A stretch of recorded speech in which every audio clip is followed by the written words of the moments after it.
Welcome back to the Book of Souls Trilogy, the Autobiography of Daegan Sheehan, Chapter 12, Southward Bound. So there I am in China, and Mrs. Zheng Zhoujing had offered me a position at Beijing University with a full scholarship and a citizenship to China. My father and I discussed it, and he discussed it with Mrs. Zheng, and I had to decide before I left. Either I would be staying in China at the time, and what Mrs. Zheng Zhoujing told me was that I would be likely to graduate Shaolin as a Shaolin monk at 28 years old. That would likely be my stay there at the temple after having graduated from Beijing University, having to learn Mandarin prior to entering the temple, for that was a prerequisite to speak Mandarin fluently and to be a citizen of China. Now, I was deeply grateful and profoundly honored for the opportunity. It brought back memories of the old Kung Fu series with David Carradine when I was a kiddo. Reminded me of an epic that I had never even dreamed of, that I may study at Shaolin. There at that time of my life, it's such a magical time of my life, I knew it would be a radiant experience and give me tremendous depth that I may find nowhere else on earth. Whereas, let me be frank with you, as I must be. Why did I not go to Shaolin? It's a great question. There's largely one reason. Not because I was not deeply mystified by that particular school of thought, even previous to then. Not because I wasn't, mystified of that. Because had not had any deep respect for the Shaolin tradition. I appreciated Kung Fu deeply. I'd heard about it, I liked it. I never studied it yet, but I certainly appreciated the spirit of it for the little bit that I may have been exposed to it in the years. But more so to say, why did I not? I didn't because I hadn't fallen in love yet, my friends. That's the truth. I hadn't fallen in love yet.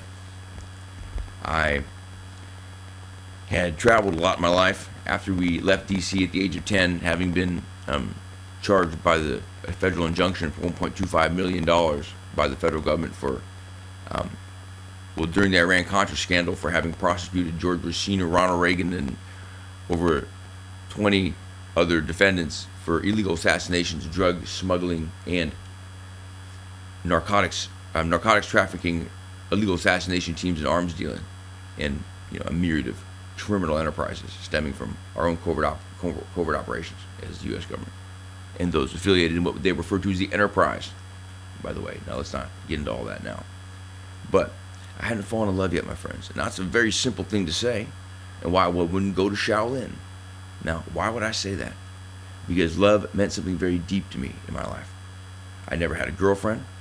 I never, dated a lot of women. I wasn't really one to do that kind of thing. I wasn't a philanderer in any way. I actually didn't be with women for a long time.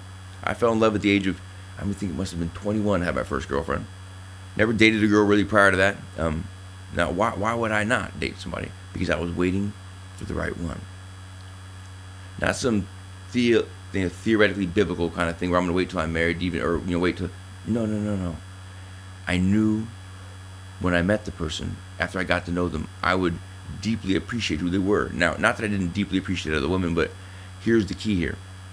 I knew that if I knew I couldn't deeply fall in love with this person, if I knew as I spent time with them, this couldn't be something very serious, and I went forward in it anyway intimately with them, it would only hurt them and it would only hurt me. Now, I had to learn that the hard way, of course, as life went on. So I retracted from intimacy with women for the sake that I knew it would just be trouble for me and for them if I didn't really mean it. Now, that took me until I was 17. I moved almost 30 times after D.C., coming up around this time. So I've been running all around a lot, but I kept mellow in that regard. So I hadn't fallen in love yet. I didn't want to wait until I was 28 to find the woman that I wanted to care for. And that's a fact, Call me a romantic, Hey, what about it, The root of life is love, I believe.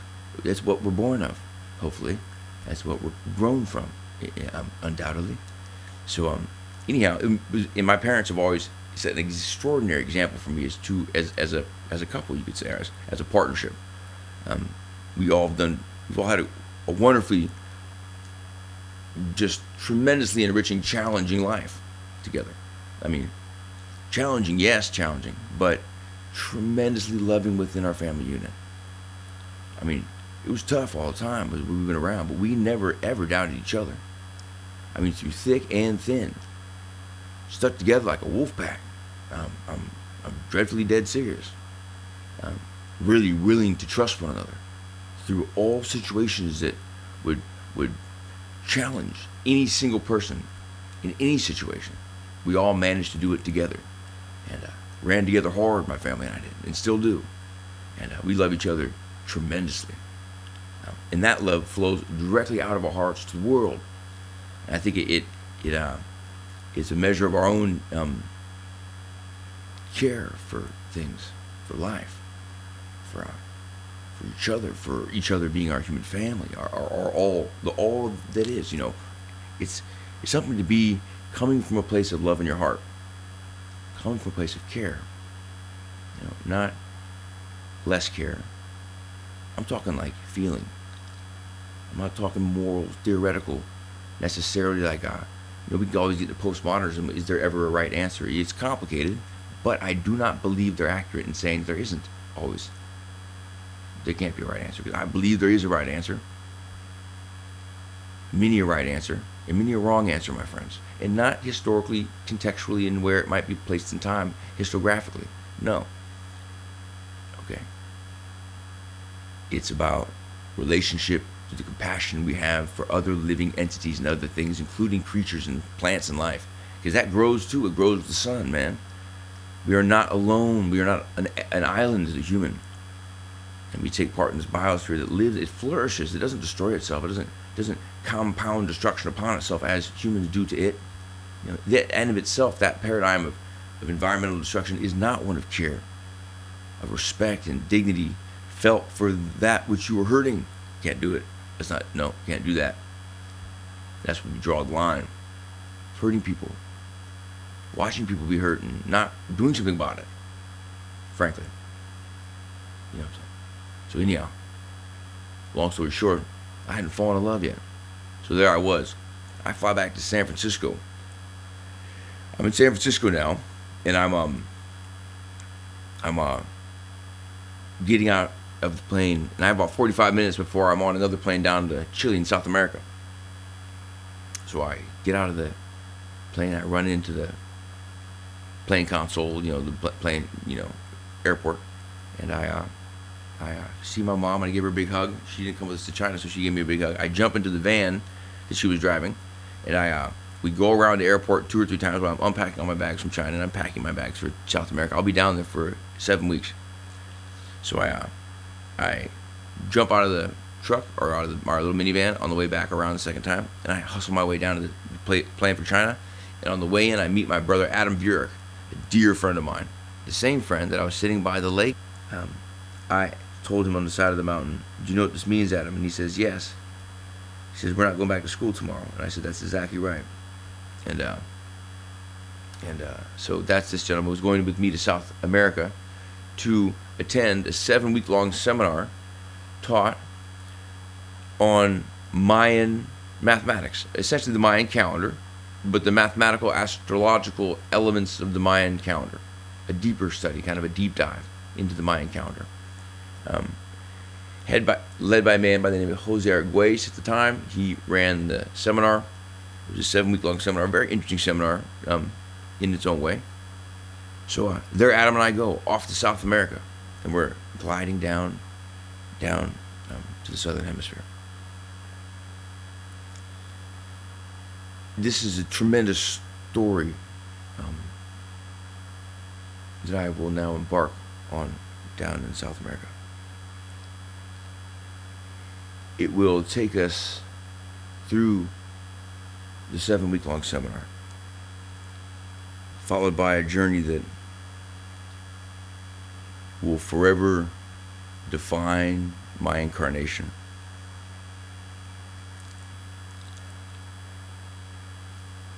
let's start here. The first night, I was walking. Adam and I had arrived at the seminar down. We went in a little area called San Francisco Picarquín Boy Scout camp. Picarquín, it was called. Down in lower, like the third of the way up the Chilean coastline, I believe it is, or the Chilean state, or maybe a quarter of the way up. San Francisco Picarquín, acerca de Picarquín Boy Scout camp. A big reserve, 10,000 acres. We were camped there with these people doing outdoor camp study of the Mayan calendar. Oof. First night got really difficult for me. I was walking out in the back field near the big area where everybody did dinner. And I went walking around, kind of trotting around, checking out this beautiful, South American air and all this, just the sweet smell of down south. I'd spent time in Panama as a young man, and spent some time in the Daegan rainforest at that time, and just it was nice to be down south again. And so I am standing out there, and it starts to get dark, and I'm saying a prayer there at the edge of the field. I'm about 150 yards from everybody. And to get out to the field, I crossed across this little gully. It was daytime, and there was a little creek below it, so I slid down the side, and I crossed the little gully, crossed the creek a little bit, 4 or 5 foot level size creek across, 4 or 5 foot across with the water, and I splashed to the other side, and I went up onto this field. As the sun went down, the stars were just barely coming out, and I said a prayer to the universe about having a safe trip in South America, just hoping to be able to find my way as I go in this life, and holding true to my own honor and deep inside my compass of kindness and truth. These things that were always implicit to my kind of sense of self at that time. So what we have is I'm walking back off the field, and down I go into this little gully again. It's dark out. I'm kind of sliding through the mush, and all of a sudden, as I get into the water, I kind of pause, and I hear this like the sound of a snake going right through the water next to me, like on top of the water, almost like. And I had the sound of a snake. I looked down, and the snake bit me right on the side of my foot. Whap! Snatched me. Pow! Got me. Ouch! Right? Good sized fucking bite. I'm sorry to swear. So I go, whoa! I run back up the side of the field, but I run up to the side on the field part because there was all kinds of bushes, things I had to get past to get back to where they were. It was another 80 yards, 100 yards to them, so I just went back up to the field part. And I'm like, oh, no. I got back up to the top of the field. And I'm sitting there going, oh, I'm terribly concerned now about my body dying from poisoned snake bite. So I knew at that time I had certain decisions I had to make. I had to either choose to hustle back at the camp or move as swiftly as I should or could to get back there, knowing that the movement, vertical and walking at that rate, even walking, would move the poison up to my heart even faster. So, of course, there's no cell phones down in that kind of part of the world at that time, without where we were in range and everything like that. I was out there without any type of communications comm system. And I didn't have a knife to leak the wound, leak out the venom and try to, maybe suck it out my mouth and spit it out. And it was dark out, but it looked pretty nasty down there. 2 big holes in my foot, just leaking, it looked all bad. Yeah, all bad. So I had no choice. At least I had, I had choice. Yeah, I had choice. From my understanding, I had choice to die there, potentially. Or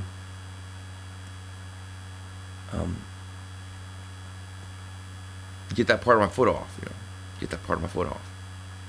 Now, if I had a knife, I'd kind of had to cut off maybe a part because it was getting worse as I sat there. Man, I know it's only a matter of time before it gets up that leg. My friends, this moment changed me for my whole life. Moments changes. there's a way some put it. They say, some pain you feel, and some pain changes you. So it wasn't just the pain that was just that I was about to feel that would change me. It would be the willingness to create the kind of pain and withstand it, inflicted by myself, so as to save my own life in that moment, that day in Chile. I proceeded to bite down on that part of my foot. Now, hey, look, no easy task. No easy task for a mind of a young man. I was sober. I had been sober for a lot of that part of my life. Really easy going, As far as not doing, smoking a lot of pot and whatever. We were just arrived off the plane. I'm clean and easy. Been that way for a while now. Out in China, everything was cool, sweet. And there I am, having to make this decision to try to at least bite off that part of my foot, get that poison off my body before it drained into my leg. So I did that. Now, if anybody's experienced something I refer to as it's not fear, it's not terror, I call it dread. No, dread for me is when you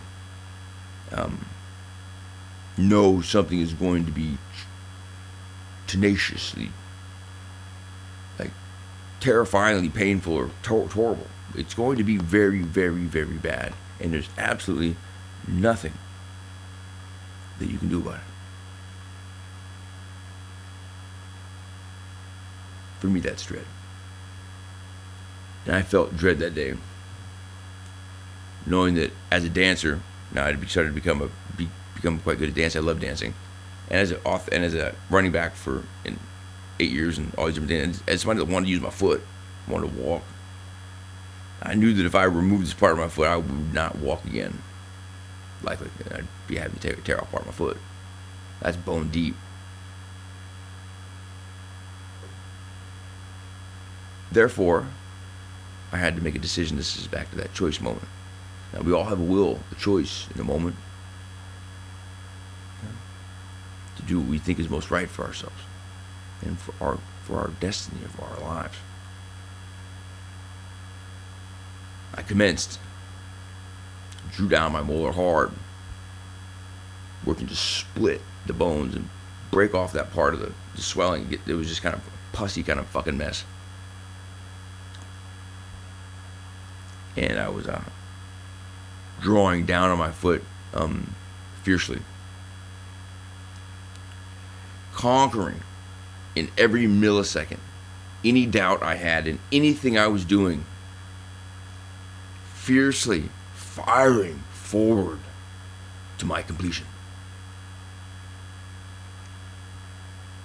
And at the moment, I was thereabout to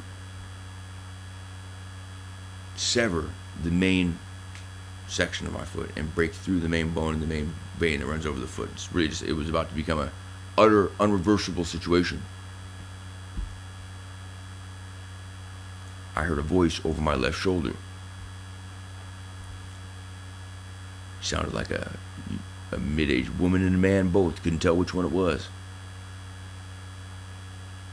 I looked over my left shoulder. There was no one there. You know what that voice said to me before I turned around? Jesus would not want you to be doing this.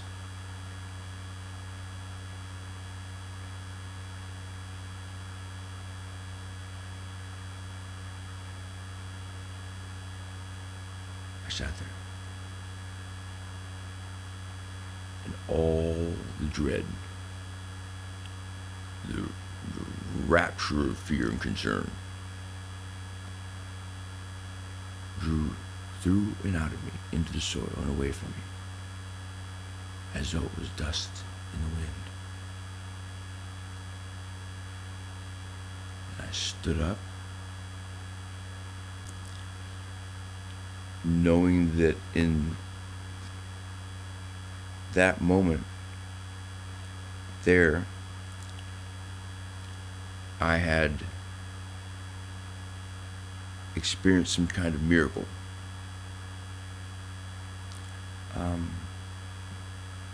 I don't know what that voice or who that voice was.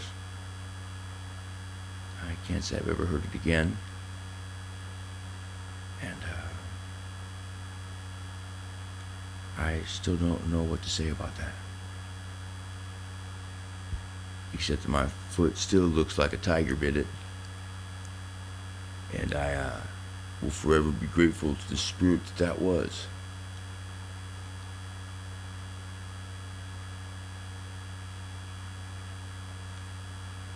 Thank you for listening.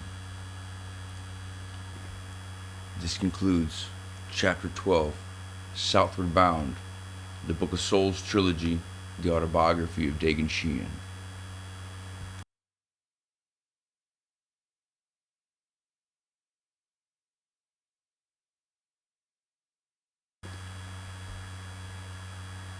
Chapter 12, the Book of Souls Trilogy, the Autobiography of Daegan Sheehan. One step back. Adam and I have been discussing the potential challenges some have been considering might happen on Y2K, this new change of the millennia in the year 2000. Now, we knew that our seminar ended on December 12th, so Adam recommended to me that we consider heading north after the seminar to Machu Picchu, Peru, and gliding out the New Year's there. Now I was already scheduled to fly from Santiago direct to South Africa to meet my family, to take part in the Parliament of World Religions being held in South Africa that year. And I was also having to decide now whether I would join my brother Adam in Machu Picchu to change my itinerary. Now,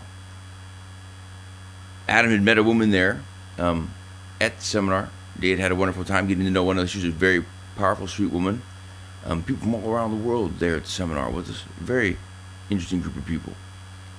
Very committed to the growth of their own inner spiritual evolution, these persons that were there, the majority of them. I was quite impressed by a lot of their spirits.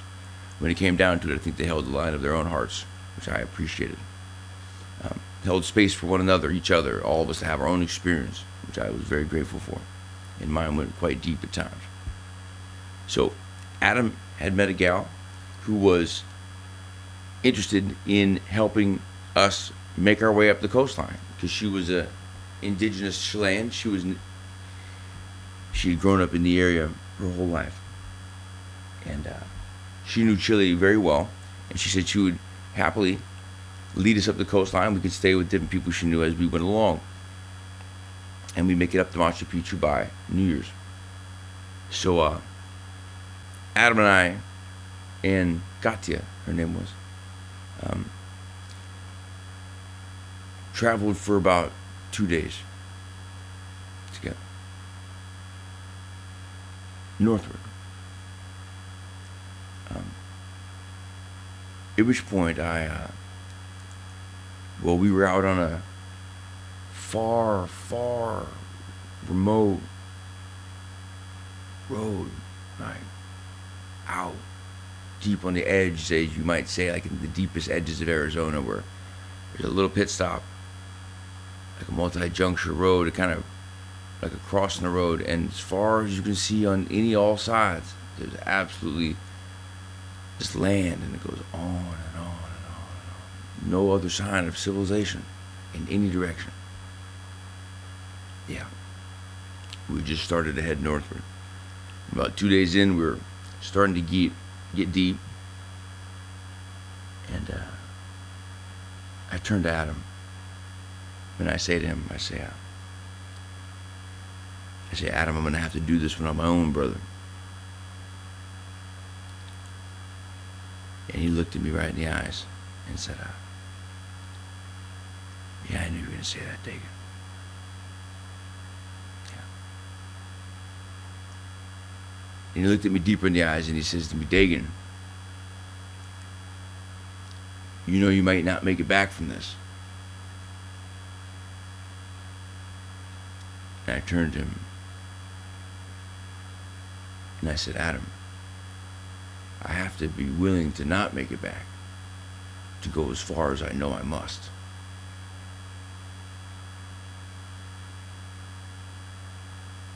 At which point I removed all my extra parts and parcels, backpacks and details and luggage and all the money in my wallet. In fact, my wallet too. I kept my passport. I kept a small scripture. And I had a light fleece on, like a button-up fleece. Yeah, it's like a button-up fleece, and I had a pair of jeans on, and I had a pair of sandals on, little leather sandals, those like kind of look like little fishing sandals kind of thing, you know. And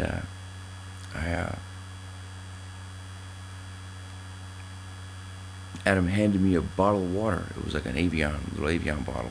It was maybe a liter. And I started walking.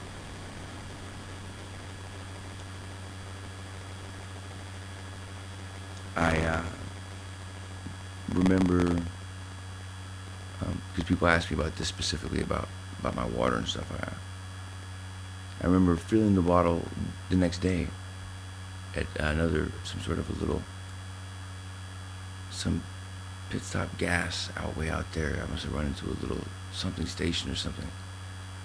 They had this little bathroom area, so I splashed some water into it. I remember filling it once. And then I must have been traveling deeper because I didn't see people for a long time. I saw an occasional truck pass. An occasional truck pass. Yeah.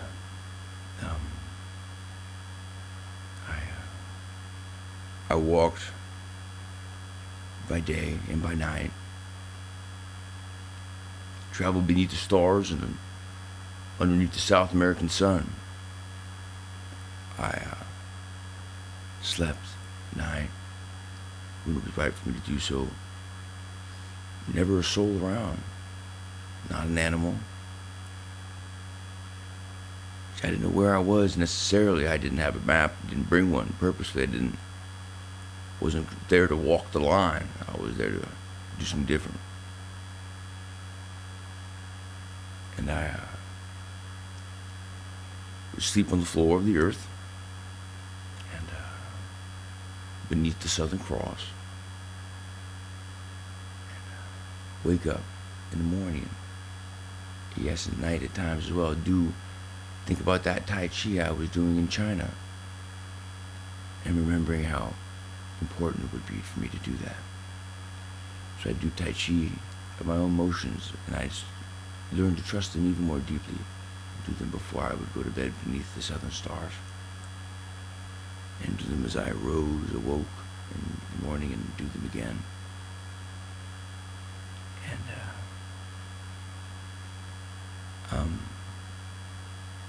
long days and long nights. I never felt scared.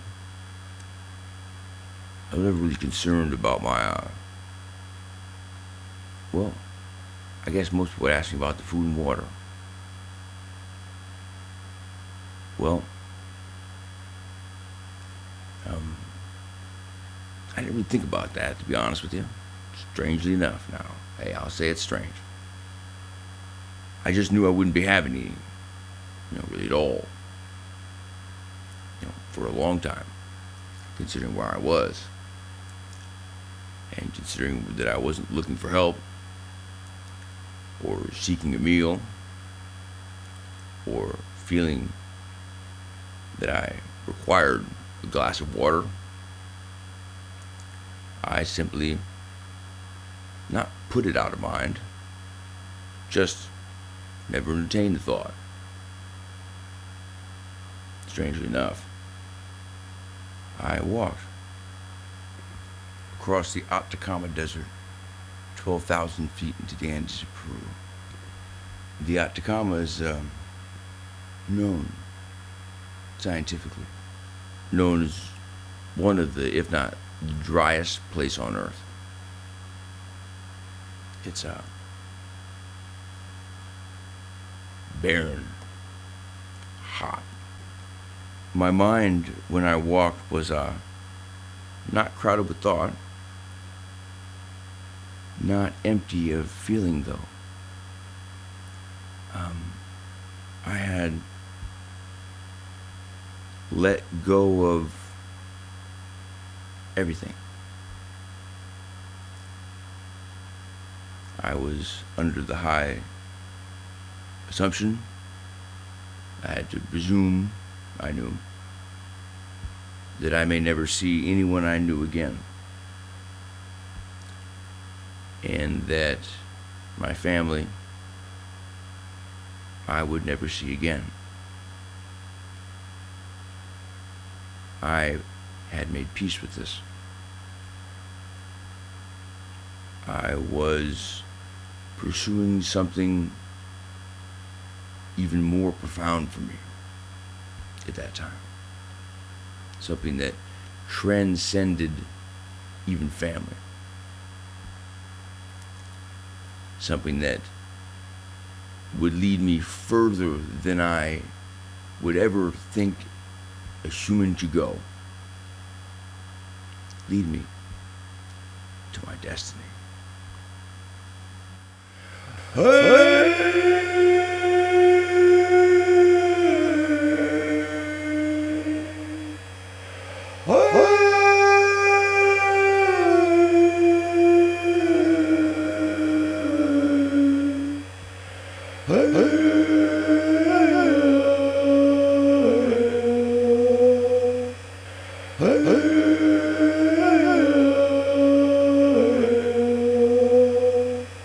Thank you for listening. This concludes Chapter 13, One Step Back, the Book of Souls Trilogy, the Autobiography of Daegan Sheehan.